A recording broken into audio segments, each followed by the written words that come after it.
Welcome to the Corporate Treasury 101 podcast. In this episode, Guillaume will take us through the instruments of short-term investing, where treasurers can invest their short-term cash, and the means by which they can do so.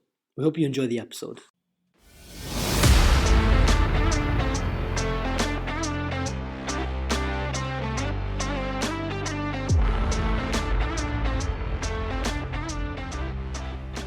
So what are those instruments which are high security, high liquidity, and a decent yield?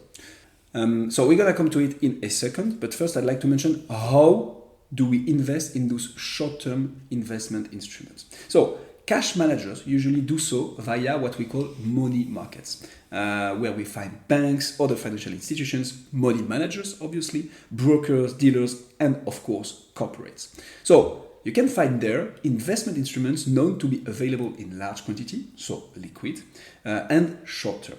So usually on top of that, with a low credit risk, even though there are some more or less risky than others, obviously. So it is like for the stock exchange, you can find the primary and secondary market. The first one is where you find the instrument initially issued, and the second one is for selling and buying them second-hand, between brackets, if I may say. So you can there invest your money or borrow some, actually. Okay, so those money markets are the stock exchange for short-term investments, right? It's Yeah. the equivalent of the stock exchange for the short-term investments, Exactly. where as a corporate you can find your short-term investment options or fundings if you're on the other side. Exactly. And so in order of perceived risk, here are the main issuers we want to look at. So governments and government agencies, obviously. You just mentioned the treasury bills a little bit earlier in this episode. This is what we look at typically. Secondly, we have the banks and financial institutions that are a bit more risky than governments and government agencies, but typically banks with all their mandatory and by law force ratios, etc., are quite considered safe. And finally, corporations. Okay, so that's a lot more solid. There we go. So you want to look at governments as the least risky, Exactly. right? Of course, banks and financial institutions, then other corporates. What kind of instruments are available if I want to make short-term investments by those governments, for example? Mm-hmm. So for governments, you typically look at what we call treasury bills. Bonds, right? Another word for bonds. Exactly. So it's the same thing. T-bill, so treasury bill is what we call it in the US, but to some bonds as well, indeed. So those are very short-term debt instruments issued by a government, as we just mentioned, usually less than a year, but it can vary. And it's considered the safest investment you could do, basically. And the most liquid, actually, because you can exchange it on the secondary market.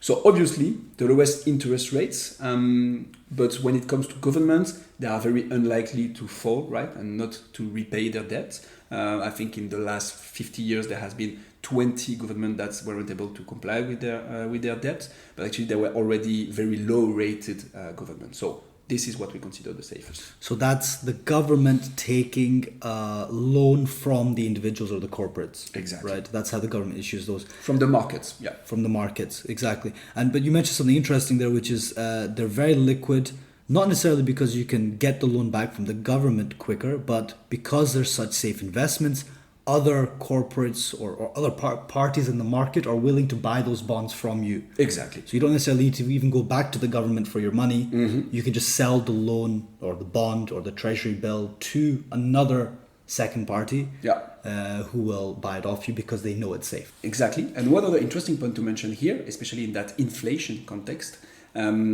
this is also a way for the government to manage the liquidity available on the market, Mm-hmm. right? If they issue a bond or a bill, they will get money out of the markets and therefore decrease the amount of money available, of cash available on the market. So this is also an interesting instrument when we look at inflation. But this is for another. So it's not something the government just does because the government needs money, but it's also a tool that they use to take money out of the economy. Exactly. Right. But they also use it to fund their activity, absolutely. So what about banks and financial institutions? What are the tools in which me as a corporate would go into a market and say, hey, look, I want to go and invest in some banks and financial institutions. What are those?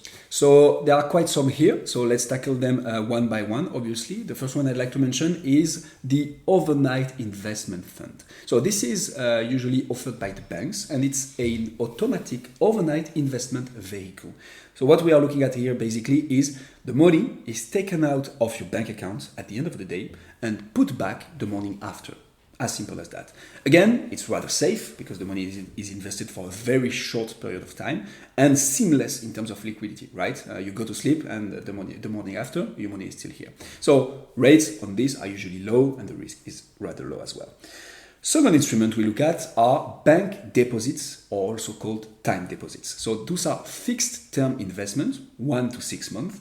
It's not really liquid. The funds cannot be withdrawn before the maturity unless you pay heavy penalties, and it's not available on the secondary markets. So it cannot be bought or sold on it, not like the third instrument, which is certificates of deposits.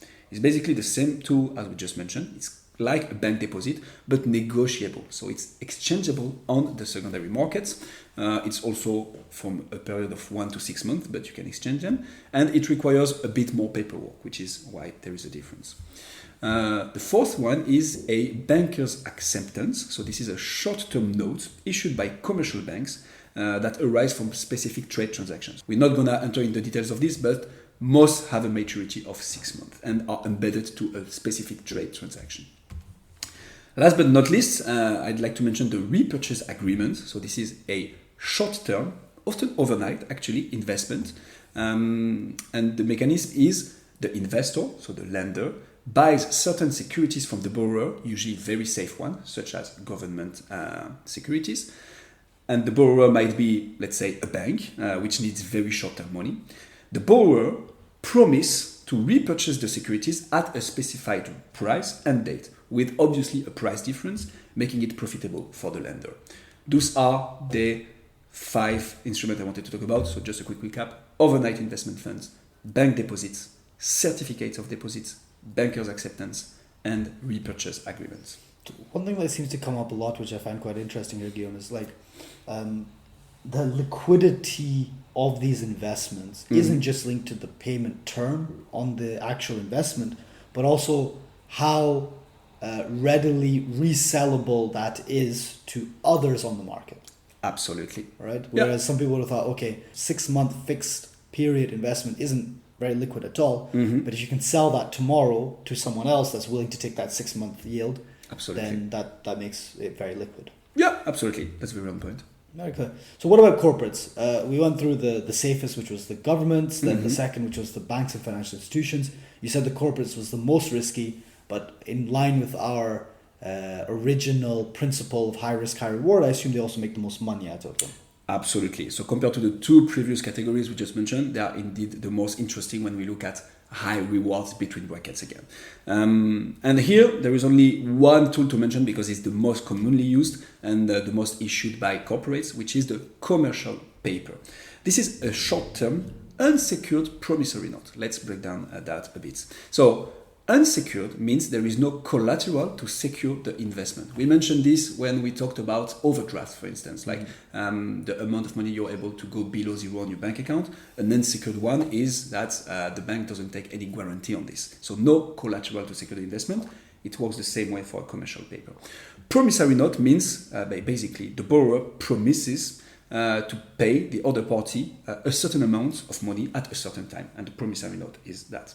So usually those instruments, the commercial papers, are issued for 30 to 60 days, but can be as short as 1 day, for instance. Last but not least, I'd like to mention something different. So it's not directly linked to the corporates, but what we call money market funds. So those are standalone pooled investment which actively invest in all the instruments we just mentioned above. So the treasurers do not have to do the whole work or research themselves, but can instead trust a third party with their money. Usually money market funds are managed by big banks or big financial institutions. And it's a good alternative to bank deposits because money market funds are meant to keep the 3 principles we mentioned again and again during this episode: security first, liquidity second, and yield finally. And they work pretty much the same way as an investment fund would. You just entrust them with your money and they do the overall investment for you, diversifying as much as possible. And you have different risk profiles depending on how you want to invest your money.